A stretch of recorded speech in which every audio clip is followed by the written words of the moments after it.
Welcome to the end zone. I'm Rob. And I'm Ray. And today we're going to start our segment. First of all, uh, basically, well, what happened was my one of my great uncles, my dad's uncle, passed away this past weekend, unfortunately. So, I just want to say that uh, we're going to miss the guy.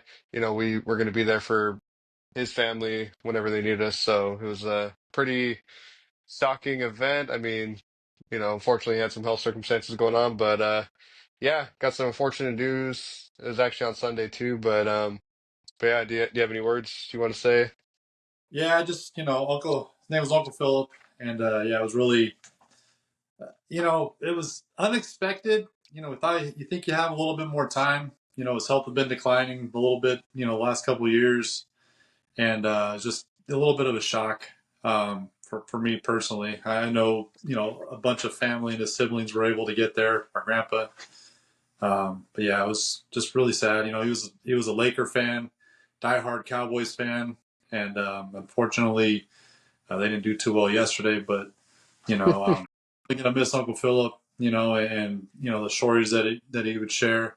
Some of my early memories were he had a nice Camaro back when Teal was like first hitting the scene with the bright colors, and he had the rims, and it was the sound system. So yeah, I'm sure gonna miss him. He helped me through a lot of things throughout my life, and I'm at least he's with Grandpa now, and resting in peace, and hopefully the family can find some comfort in he's no longer struggling with the ailments that he had.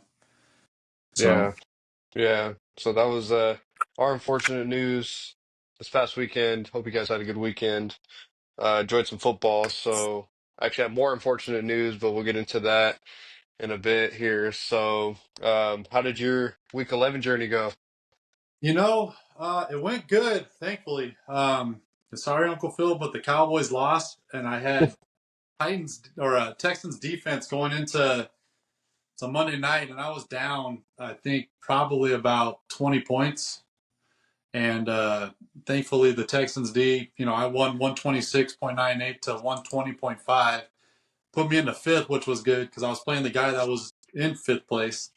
And so Mahomes, got me 21.84, three touchdowns, only 196 yards passing, but he had two interceptions. So that was, it was okay, decent performance.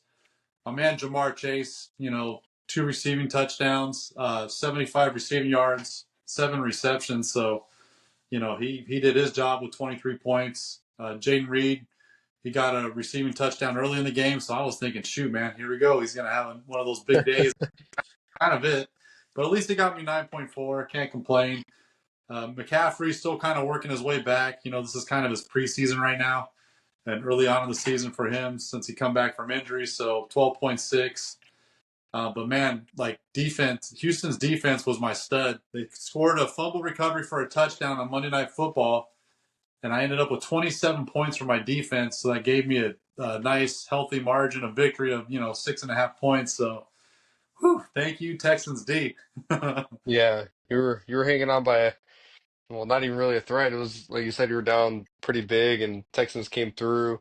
Yeah. Uh, the other team, Jaden, so he actually beat me last week, and this week he almost got you, and he had Matthew Stafford, who really carried his team with 37.8. I mean, he was just balling out against New England with the four touchdowns he threw. So, but yeah, congrats to you moving up in the ranks. I, on the Thank. other hand, didn't follow the script how we had talked about of having both of us win. So I ended up losing my matchup against Charles Pellegrosso, who's number one in the league. Obviously, we said his name plenty of times. And yeah, he came in, had Saquon Barkley get 33 points for him Thursday night, and so that kind of set the tone for the rest of the week for me, unfortunately. So he got 132.98, and I came up short with 116.04.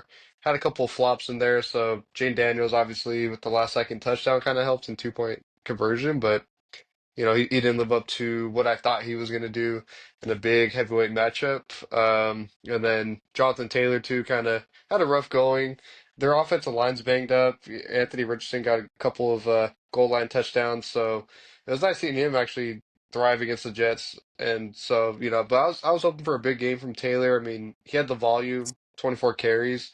Usually that guy's averaging 45 yards a carry, so it's kind of I would say just a down game. And with Richardson back, taking those goal line carries away. My biggest probably regret was Nick Chubb and the flex. I mean, I rolled the dice with him. I know he wasn't healthy, but I was like, well, he's off the bye week. Maybe against the Saints' poor defense, he could kind of get some old life in there. And yeah, that just was not the case at all. So he ended up giving me 5 points. And yeah, so it was kind of a rough sled there, but what can you do sometimes, right? You have to roll with your guys and your gut, and sometimes you play the matchups, and sometimes they don't work out. So one matchup that was the biggest blowout this week and still on the up and coming is my fiance Gabby, our producer, who's climbed all the way to second place after having a couple of rough fantasy seasons in the past. She's honestly on an upward trend.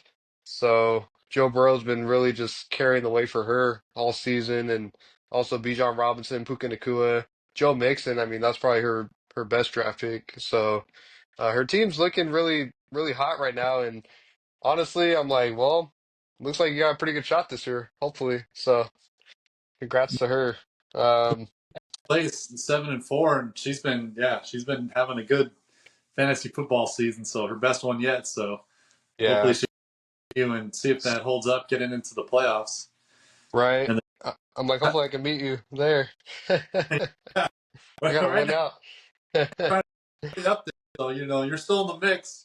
There's three of you guys now, 4-7, and then there's three of us at 5-6. So it's tight. Everything's tight right now. It is, man. I'm like, I literally need to win out. I can't lose. So I had her. I was like, you know what? You've been doing good this year. You set my lineup for next week, and I'll just go with that. Get out my own way, because Yeah, obviously what I'm doing ain't cutting it. So. Yeah, there was a couple of moves too. I mean, I could have made. I was kind of thinking of, toying around with Bo Nix. But I was like, I'm just gonna roll with Jane Daniels. Bo Nix ended up balling out, so I ended up picking him up for this coming week, just to have him for depth. And then I was thinking about Jawan Jennings. Actually, I saw him on the waiver. I was like, he wouldn't be so bad, and he ended up having a good game. And I saw you snag him up finally to get your receiver for your next bye week. So yeah, for this coming week. So that was a good move right there. I mean, Jawan Jennings is he's probably like one of the most underrated top tier receivers in the league. I wouldn't call him like elite, but he's definitely above average. He's looking really good. yeah, and especially with the injuries they've had. Kittle was out this past weekend, so that helped. Ayuk's gone for the season, so those two when he's not in, when those two guys are not in there, that opens up the door for Jennings, and Debo's going to always get his looks, but and then it becomes Christian McCaffrey. So and McCaffrey's been hasn't had that flashy game yet, but Jawan Jennings, I think for this week because Chase is on a bye, so I got to take. I'm actually playing Pellegrosso this week, so I really need as much as I can on my side. So Yeah, I come had. on, CMC. But the crazy part, I was actually kind of toying with the idea of picking up Vlad McConkey for for the Chargers because he actually had a good Oh game, yeah. and so I was kind of thinking like, shoot, I'm kind of second guessing maybe Jennings and maybe picking up McConkey instead, but Pellegrosso picked him up, so now he's got him in the receiver spot, so we'll see how that works out. Oh, he So just did that today. I didn't even yeah, see he's that. playing Baltimore on Monday night, so Yeah, it's that's a a good move. prime time game. So we'll see what happens. But Yeah, I'm surprised he didn't start Jared Goff last week. Thank God. I mean, it wouldn't have mattered, but he still would have beat me regardless. But yeah, Jared Goff went just nuclear last week on his yeah, bench. he had a great game, nice bounce back game for him That's what for I was sure. saying last week. I was like, he threw 5 picks. He's bound to bounce back. I mean, and he really did. How Yeah. So and then about, oh, good. I was just saying, let's give Marcella a shout out. So my wife Marcella, she scored 162.14 points this week, and she took down Gila Monsters, who's currently in third place at 6-5. So that was a good victory for her. Yeah, high Yeah. score actually. Looking at it, Yeah. So high score. So yeah, she got Sam Darnold with 29.64. Cooper Cup 27.6. McLaurin was a little down for her. She was a little frustrated with him at a point and a half. But David Montgomery 23 points. Chase Brown 16.8. And then Jonnu Smith, our own Jonnu Smith from the Dolphins, man, had himself a game, and he got 27.1. And then Metcalf 10.5. Her kicker got her 6 points. Tucker, he actually missed a bunch of field goals, so he could have been did. a He lot. looked bad. And then yeah, Minnesota's defense got her 20 points to round it off. So yeah, she had a great week. And I had Chris Boswell on the other end, who was making all the field goals, and then Justin Tucker was just like super struggling that game. And I was Yeah, like, man, I lost when I had 24 from my kicker. Like that's pretty rare. Usually when you get kicker love like that, it turns out good. But yeah, yeah, high score though. That was a big week right there, and a big opponent, like you were saying, in Gila Monster. So he was really on a roll. Kind of stopped him in his tracks. He's actually got the second most points for the season behind Peligroso. And yeah, I mean, dude, these top, I would say, man, the top teams is going to be a pretty crazy playoff. It's going to be a pretty crazy playoff season, I think. There's a lot of high scores popping off like each week, you yeah, know. Because there's like previous seasons where it was like, oh, like, 120, 130, 140 is like, the highest. This year it's been like people getting 150, 160, like just crazy numbers. So it'd be kind of interesting to see, like who comes out on top out of all this, and who's gonna have the biggest pop-offs during playoff time. So, yeah. um, Sunday yeah. morning seemed like every freaking play on red zone was like a big play. Around, you got someone running for 75 yards. You got that 98 yarder. That I forgot who that was that caught it, but there was a pass. Oh, Westbrook Akine, yeah, for the Titans. Yeah, I couldn't remember his name, but yeah, he got 98-yard touchdown pass. So yeah, it was like big play after big play this past weekend. Gibbs was running wild. Uh, Gosh, yeah, he's good.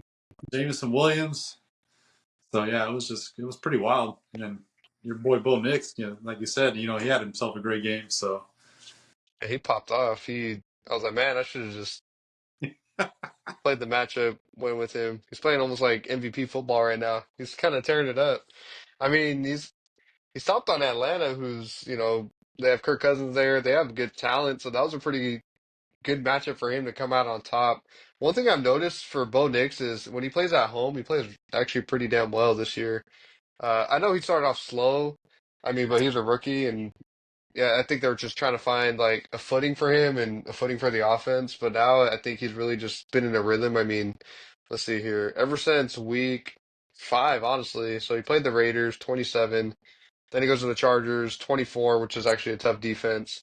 14 against the Saints, so a flop. But that game, I remember they had to just run the ball because they were ahead all game, and that's when Spencer Rattler was starting and struggled. yeah, And then, 35 points against Carolina, 17 against Baltimore, 20 against Kansas City, 38 against Atlanta. So if Bo respectable. Nix is available anywhere, I mean, he's literally just a must add at this point. You really got to get him. I mean, he's playing the Raiders again this next week. So, um, and he got 27 on him in week 5, which started his crazy run. So, I mean, maybe if you want to roll the dice with him too, it wouldn't be a bad play at all. Yeah, he's got some favorable matchups. They got Vegas this week, then they're Cleveland, but they're at home against Cleveland, and then they play the Colts at home. Well, they have a bye week on week 14 NFL wise, and then they play the Colts at home. Then they're at the Chargers, and then to end our playoff season would be at Cincinnati. So could be a good option. Especially if you're in the playoffs and trying to spark that run from week 15 to week 17. So Right? yeah, A guy like me, man, I'm gonna need all the spark I could get. So, uh, man, but there's been a lot of crazy, like you're saying, just big plays and players stepping up last week. I mean, I feel like it was weird. The people that popped off in terms of receivers were like, it wasn't even like the top tier guys besides Amon-Ra St. Brown. Uh, there was, I don't know, like I mean, I guess T. Higgins is, you could consider him a top tier guy. He looked like he was back and healthy, and he really made a dent against that Chargers defense. You know, Jamar Chase did good too, but I was like, holy cow, T. Higgins looks like he might.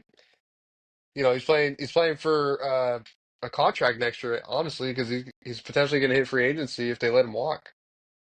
Yeah, yeah, he had himself a great game. 9 catches, 148, and a touchdown. But that touchdown was a big touchdown. 40. I think I forget. It was like 60 something yards, and so that was a 40 yard in our league. Those are bonus points for 40 yard reception and a 40 yard touchdown. So, and on 13 targets, that was good. Jerry Judy had himself a good game too. Yeah, You that's know, another guy. but Jamison Williams, man, with with Tillman and Judy, like he likes to air it out, and then same thing with Njoku. Oh, He James likes Winston. Yeah, yeah, those bombs, and those guys have been pretty productive, even though it was a losing effort against the Saints. But Judy had 6 receptions, 142, a touchdown, and same thing, a 40 yard plus reception for a touchdown. So that's another guy that had a big game. And then yeah. Nakua, Honestly, looking at his numbers too, Jerry Judy, 10.4 when Jameis started the first game, and then 10.8, and then this one 25.2. I mean, the yeah, matchups are soft. His rest of the season is going to be really hard. You yeah, get Pittsburgh, Denver, Pittsburgh, Kansas City, Cincinnati, Miami. So, but yeah, yeah, I mean, if you need someone, looks like Jerry Jeudy might be the emerging guy out of Tillman and him and Moore. yeah. Yeah, because they do have some good receivers, but with Jamison Williams, like liking to air it out, I think it's kind of changing a little bit as a James dynamic. Winston. Or yeah, sorry, I was looking at Jameson Williams on the board, but yeah, Jameis Winston, and so the running game hasn't really been. They usually are a good run heavy team, but this year, Ford started out okay in the beginning, and then he kind of fell off, and then you got Chubb kind of working his way back from that big injury he had. And it's gonna he won't be ready until next season, honestly, because it usually takes him a good Yeah, half a year, if not a whole year, to recover, especially getting back into football activity. So, so I'm thinking it's probably next year is going to be Chubb's time, kind of like what we saw past year, like guys like Dalvin Cook, and that had big knee injuries, and it took him a season to get back into actual good shape. So, yeah. Saquon Barkley too was like that when he had his injury. Took on him a year to kind of get back on track. yeah, I was kind of surprised you didn't start J.K. Dobbins. I was like, well, Gus Edwards was, last week Gus Edwards and you had like Hassan Haskins taking away carries from him at the goal line. So I'm like, I don't like this situation at all. I was also thinking about maybe like if he doesn't produce this game, I was going to drop him potentially. But then dude, he got 2 touchdowns. I was like, damn, I should have started him. Holy cow! I was like, the matchup. I mean, Cincinnati's been pretty good against running backs. But I feel like on outside runners, they have more success for some reason. And then the Chargers line too. I mean, they got some good tackles. So I probably could have rolled the dice with him.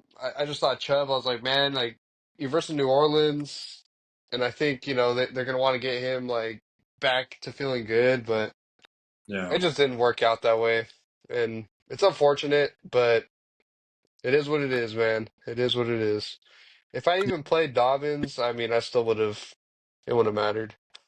So, but I would have needed Dobbins and, we're all, and then some. So we're all guilty of it. It happens. yeah, one guy though that his numbers are lying from this past week. Calvin Ridley. I sat him. I should have started him. Well, it wouldn't have mattered, but I probably would have been more mad if I started him. But he had 4 catches for 58 yards. But I didn't see all the game because I was watching Red Zone, but I guess he had like a couple of bombs that got called back too from penalty. I'm like, dang, like Calvin Ridley's really been just emerging from the DeAndre Hopkins trade. I mean, 18.6 against Detroit, New England 9.8, Chargers 24.9. I mean, that was kind of a shocker too because the Chargers now they look like they're softening up against the pass, but they were like top tier going Yeah, into that matchup at the time. And then Minnesota 7.8. I mean, they kind of get beat through the air pretty easy, but still, I mean, I guess it could have been like another huge game for him, but it didn't show on the stat sheet because of the penalties. right. So I'm like, well, I think I'm gonna just keep rolling with Calvin Ridley from now on. Get him in the lineup. There you go. I had to part ways with Darnell Mooney because he got hurt with a hamstring. I didn't start him this past week, and thankfully I didn't because I probably would have lost. But I've been pumping him up for a while, but now he's got the hammy issue, and so I'm like, Yeah, oh, well, I had to make it. I was debating on dropping Eckler to pick up Jennings or good thing Darnell he Mooney. did it. Good thing he did it. Yeah, Eckler had himself another good game, and sadly I didn't use him. But I stuck with Najee Harris and Christian McCaffrey. I don't know if Yeah, I Christian compared McCaffrey. him to see, but yeah. So I started with them, and I had Shakir in my flex. So I didn't start Eckler because I was a little nervous because Robinson. When Robinson's Yeah. in, I get a little apprehensive because he takes away a lot of the carries for Eckler. But they used him in the passing game. He had eight receptions for 89 yards. Only two carries for 7 yards, but still, and then he gets some of those return yards. So he had 15.96 this past week. Oh, Yeah. dang. So yeah, Nice. it was good. I had Najee in at 11.3. Against Baltimore, he had 18 carries, 63 yards, but they didn't run the ball very well, and Yeah. they still won the game. But I think Tucker missing those kicks really helped because it didn't seem like Pittsburgh's offense was really moving the ball at all. Dude, yeah. I mean, look, I love Russell Wilson, but dude, it's just he's been getting so lucky, like as a starter for. I don't think he should be 4-0. I think they should have lost against the Jets, and I think they should have lost this game for sure. The game against Washington, they could have lost. That was a close game, but he clutched up at the end. But yeah, I feel like I don't know, man. I just don't see them being like serious pushers with him. He's got to like at least if he unless he cleans it up more, but he starts. They've been struggling in the red zone a bit. Like, I don't know, Yeah, you see this game, like they couldn't get it done in the red zone, and he wasn't efficient against a rival opponent. Struggles against the pass too. So it's just kind of like alarming to see. But and now you got to go. They're gonna play Cleveland, so they should win that game. But they're gonna go play in the snow week 12 against Cleveland. So that's gonna be interesting to see how that matchup turns out. I was gonna start George Pickens week 12, but then I saw that snow matchup and I'm like, yeah, I'll pass on that. I don't want to deal with that. So probably pretty safe. yeah, Yeah, it's like crazy. going into this week, yeah, I got McCaffrey, Connor, and then I got Eckler in my flex right now because Washington's playing Dallas, and they're at home against Dallas. So I think that's going to leave a good opportunity for Eckler to maybe get in on a short yardage situation, or receive a passing touchdown. So that's kind of my thought process this week. And then I got Jaden Reed and Juwan Jennings, my only two receivers I have available this week. So those guys are in. And then Bake's got the Giants. They're at New York. They're coming off the bye. I'm not Yeah, sure if Evans is going to be back. So I was kind of torn with the idea of putting in Bake and then put it on in my flex. But Mahomes got Carolina. So, and I think they're going to do their thing. Kelsey had a pretty bad week this past week. And, he's kind of like Jekyll and Hyde, kind of like my whole season's been. So, so I yeah. think hopefully he's going to get right on this game and hopefully have another big game from Kelsey standards because, 4 targets, 2 receptions for 8 yards, and, wasn't really doing a whole lot in that Chiefs game this past weekend. So I'm hoping he can get right against Carolina. I think he will. Carolina struggles against tight ends, and I feel like Kelsey, like in the big games, like against Buffalo, like against those bigger opponents, they're gonna focus on trying to eliminate him. That's just like it kind of seems like it's been the trend, like Baltimore kind of shut him down early on, Cincinnati, shut him down a bit, and then after that he kind of like had success, and then you come back to Buffalo. I mean, that's a pretty a pretty competitive game every time they play. So they're like, okay, well, we got to take Kelsey out of the equation. Yeah. Um, and then looking just at other matchups too, I think the Bears, they fired their OC. It almost looks like they're gonna kind of be okay. I think their new OC is gonna do a better job of just controlling the game. I thought Green Bay was gonna come in and stomp them because, how much they've been struggling. They fired their coach. Matt Eberflus is not a good head coach either. Um, but one thing I noticed was they were really just working on controlling, getting first downs a lot. And they were just trying to stay efficient with the ball. So I think, if they emphasize that, that's going to help, one, take the pressure off Caleb Williams, two, like just set up more success as a whole team. So I think, the OC, if he sticks with that game script where, you can run the ball at Swift, Roshan Johnson, get those tough yards. Caleb Williams had 9 carries for 70 yards as well. It's going to help just kind of take the pressure off Caleb in the pocket. He only had 3 sacks this time as opposed to nine against when he Right. played New England. And one analysis as well is it looks like they were trying to get Romo Dunze more involved. I think they kind of noticed that, or at least the OC probably noticed that chemistry that he has with him. He had 10 targets. So he might be another guy too that could be a late season up and comer. Yeah. Yeah. They definitely like Roshan Johnson, the big back for those short yardage situations and probably potentially goal line carries. So yeah, that's a good takeaway on that one. But you know, I just this last weekend, man, it just every team seemed pretty predictable. But Seattle beating San Francisco was kind of surprising, and That then that was a surpriser, yeah. that rushing touchdown for Geno Smith was kind of surprising. So it kind of shook some things up. I think as far as the actual NFL standings, not just our fantasy standings. So um, and then yeah, the Buffalo Bills, pretty beating the Kansas City Chiefs pretty well. I don't think that was a big shocker. Yeah, Green Bay barely squeaking it out against Chicago. Um, I thought that was pretty wild. I thought Green Bay was going to stomp them out, like you said, and then that was pretty close. And Yeah. then the Chargers on Sunday night, they look. I mean, Cincinnati, it was like a tale of two halves. Yeah. Chargers like dominated the first half, and then the Cincinnati Bengals dominate the second half. But then neither team wanted to put the other team away. They kept giving each other chances, and ultimately the Chargers were able to walk it off. But I was watching the game with Gabby, and at first she was like nervous because Burrow was, starting off slow, and she had Herbert on the bench. And Herbert honestly was looking like the best quarterback in the NFL. I was like, dude, he literally looks like he's like the best quarterback in the league right now. Like the first half, I was like, the only thing is like, there's still another half to play. Like they're starting off strong, but are they gonna be able to finish it and keep that momentum in the second half?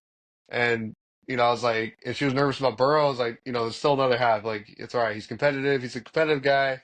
They're yeah, gonna put the ball in his hands, and sure enough, dude, the guy just he's playing MVP football. I mean, honestly, this year I would say if you're gonna have a passer, I think Joe Burrow is like the best quarterback right now. I mean, I know Lamar Jackson like overall is the best quarterback right now, but like Joe Burrow's just been doing some magic with some of his throws, and he's not turning the ball over. So I think, but yeah, just watching that game, that was actually a really entertaining game. I had a feeling it was gonna be like a playoff type of game, and it turned out to be. Too bad the Bengals though. I mean, like Joe Burrow's having a crazy season, and they can't even like win for him. It kind of sucks, and I know yeah. him and Chase are kind of fed up with it. It seems like with their post game interviews and whatnot. But at least you know that as long as those guys are together, like your team's gonna be good. That definitely was a deflating loss for them. To see them coming off the field the way they did, and yeah, it was.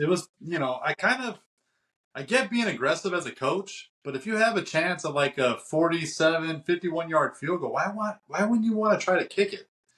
Yeah, I don't know. Because I felt like there was a couple of field goal opportunities, not because I have McPherson, but you know, realistically, if they would have tried some field goals, you know, then the way the game shook out, you know, they make both of those, you know, they have a 6 point lead, and then you know things are definitely different towards the tail end of the game. But yeah, I don't We know. think about it too, like if you do that, you're kind of getting your kicker in a rhythm too, just in case he has to come up with a big kick. Because you're letting him like, okay, I'm succeeding, I'm making the shots, I get a feel for the turf that I'm on, and just stay within the game. So then it takes some of the pressure off too. Like, okay, I've done this before. I can hit this kick, right? So now, like, this kicker comes in. I mean, yeah, I know he gets paid the money to make the field goal, but at Mhm. the same time, there's opportunities where it's like it feels like they don't trust you enough or something, or Right. like why are they not even using me? And I could have made a point, and or some points, like you're saying.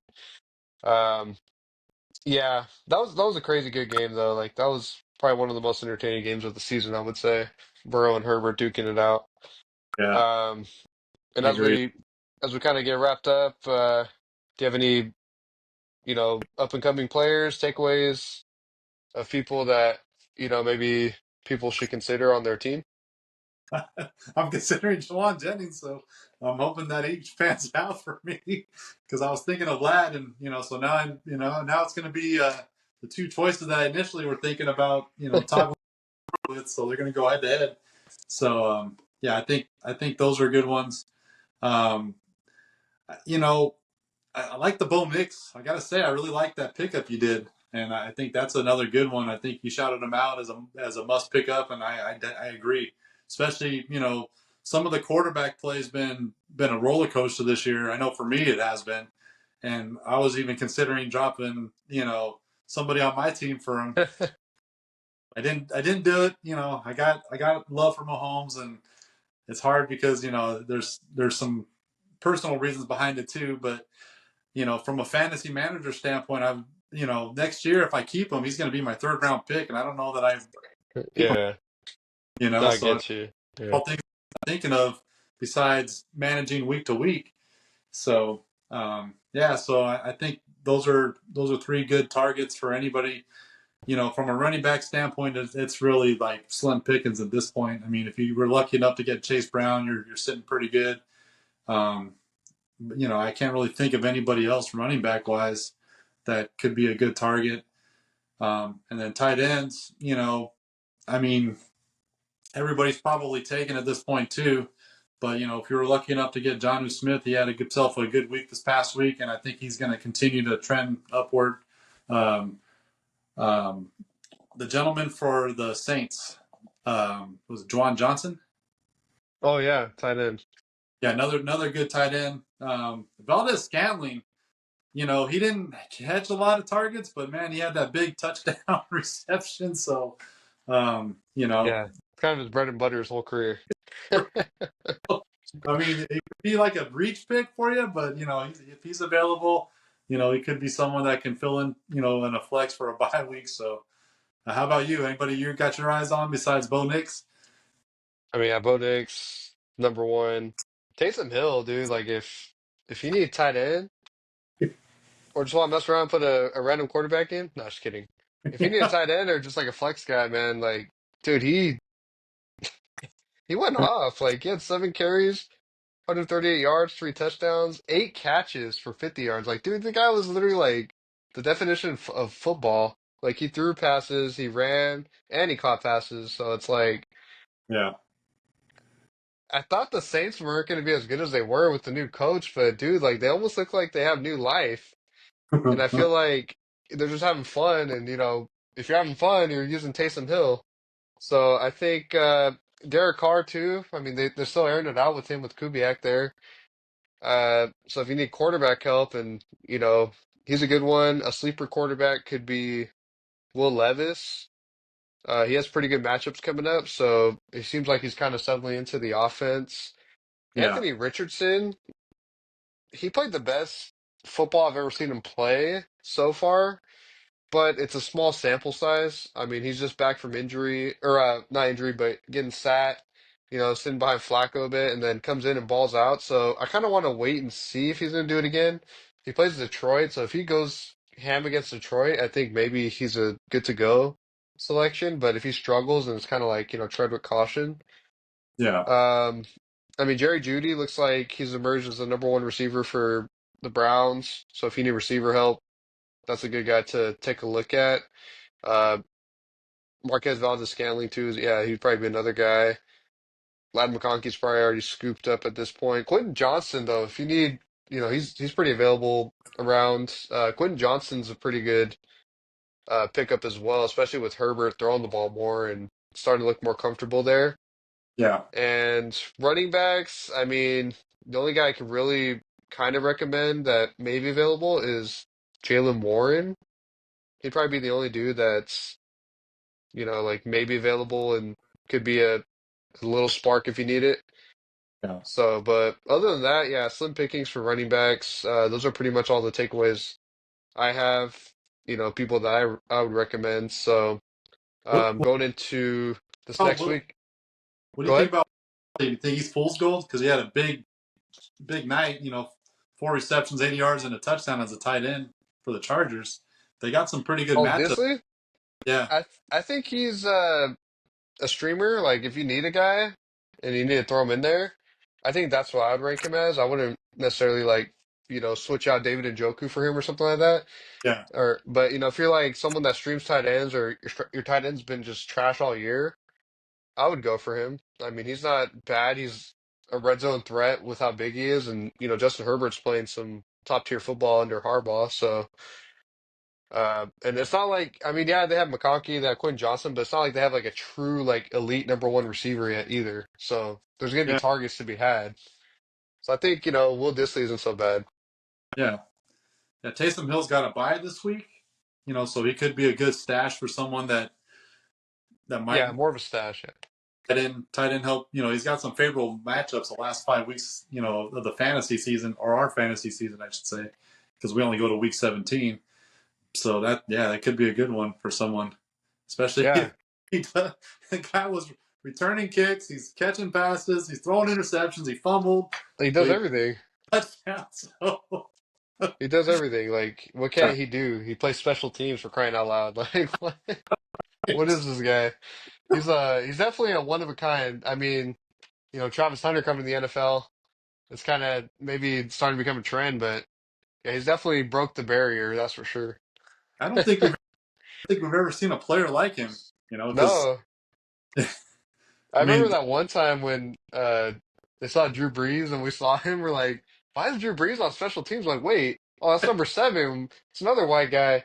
And then this guy's like just going crazy on special teams. We're like, whoa, okay. Like, it's pretty cool to see that because he was listed as a quarterback too at the yeah, time. yeah, it was definitely unique for sure. So, but That was he's funny. man, and the fact that he can get in there on make tackles, he can get in there on goal line carries, he can get in there and play Dude, action, he can get he's in a there. weapon. Yeah. So, yeah, Is that I don't is think a guy like that because I think back, like early on, like Cordell Patterson, or not Cordell Patterson, Cordell Cordell Stewart? Cordell Stewart, yeah. Cordell Stewart for the Steelers, they call him Slash because he was kind of like the gimmicky guy for a while. And then, maybe Terrell Pryor. I mean, he converted from quarterback to receiver.